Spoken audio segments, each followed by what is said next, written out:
Welcome to crack competition. महिला पर्यवेक्षक से जुड़े सारे महत्वपूर्ण प्रश्नों को जानने के लिए इस वीडियो को लास्ट तक ज़रूर देखें। पहला प्रश्न है, महतारी दुलारी योजना के पात्र हितग्राही हैं। तो इस योजना के पात्र हितग्राही हैं कोरोना महामारी की वजह से माता पिता अथवा परिवार के मुखिया सदस्य की निधन हो चुके बच्चों के लिए। अगला है, संजीवनी एक्सप्रेस के लिए हेल्पलाइन नंबर है, तो हेल्पलाइन नंबर है 108। अगला है, धन लक्ष्मी योजना का शुभारंभ कब से किया गया था? तो इस योजना का शुभारंभ 4 अगस्त 2010 से किया गया था। अगला है, मुख्यमंत्री बाल हृदय सुरक्षा योजना का उद्देश्य क्या है? तो इस योजना का उद्देश्य है बच्चों को हृदय रोग से राहत दिलाना। अगला है, स्वाधार गृह योजना के अंतर्गत केंद्र एवं राज्य का अंशदान का अनुपात कितना है? तो केंद्र का अनुपात है 60 और राज्य का अनुपात है 40। अगला है, सखी वन स्टॉप सेंटर का लक्ष्य क्या है? तो इसका लक्ष्य है संकटग्रस्त या पीड़ित महिलाओं को तत्काल सहायता। अगला है, महतारी जतन योजना का प्रारंभ कब से किया गया है? तो इस योजना का प्रारंभ 2016 से किया गया है। अगला है, वजन त्यौहार वर्ष 2019 के अनुसार छत्तीसगढ़ में कुपोषण दर प्रतिशत कितना है? तो इसका प्रतिशत है 23.37%। अगला है, नोनी सुरक्षा योजना अंतर्गत बालिका या उसके परिवार को कितनी परिपक्वता राशि दी जाती है? तो 1 लाख रुपए दी जाती है।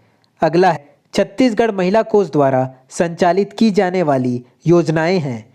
तो ये योजनाएं हैं स्वावलंबन योजना, ऋण योजना और सक्षम योजना। अगला है, यदि महिला जिसको दहेज वापस करना था उसकी मृत्यु हो जाती है तो दहेज दिया जाएगा, तो दहेज उनके बच्चों को दिया जाएगा। अगला है, सलाहकारी बोर्ड में अधिकतम कितने समाज कल्याण के सदस्य होंगे? तो अधिकतम इसमें 5 समाज कल्याण के सदस्य होंगे। अगला है, बाल विवाह प्रतिषेध अधिनियम 2006 के अनुसार बाल विवाह से क्या अभिप्राय है? तो इससे अभिप्राय है ऐसा विवाह जिसके बंधन में आने वाले दोनों पक्षकारों में से कोई एक बालक हो। अगला, एकीकृत बाल विकास परियोजना स्वीकृति के मापदंड है।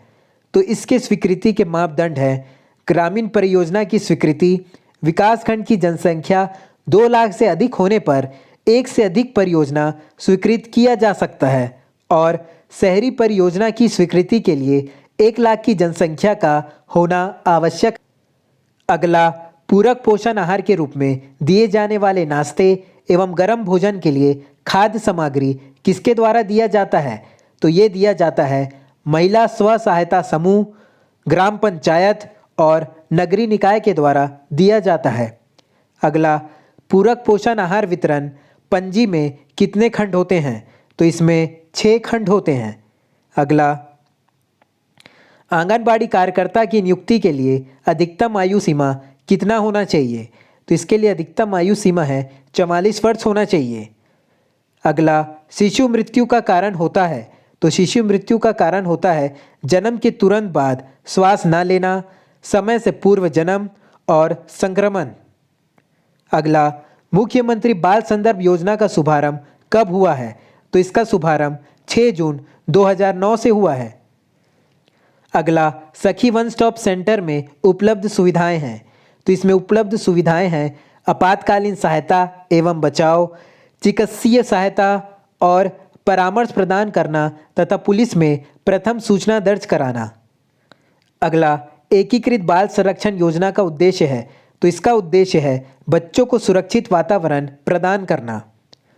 अगला, पूरक पोषण आहार कार्यक्रम के तहत कितने वर्ष के किशोरी बालिकाओं को रेडी टू ईट फूड प्रदान किया जा रहा है? तो 11 से 14 वर्ष की बालिकाओं को रेडी टू ईट फूड प्रदान किया जा रहा है। अगला, महिलाओं को घरेलू हिंसा से निवारण संबंधी अधिनियम किस वर्ष प्रवृत्त किया गया था? तो ये प्रवृत्त किया गया था 2005 को।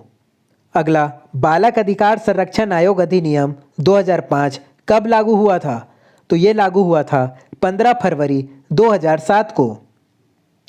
अगला, बालक अधिकार संरक्षण आयोग अधिनियम 2005 किस धारा के अधीन आयोग का गठन का प्रावधान है? तो धारा 3 के अंदर आयोग के गठन का प्रावधान है। अगला, बालक अधिकार संरक्षण आयोग अधिनियम 2005 के तहत आयोग के अध्यक्ष की नियुक्ति कौन करता है?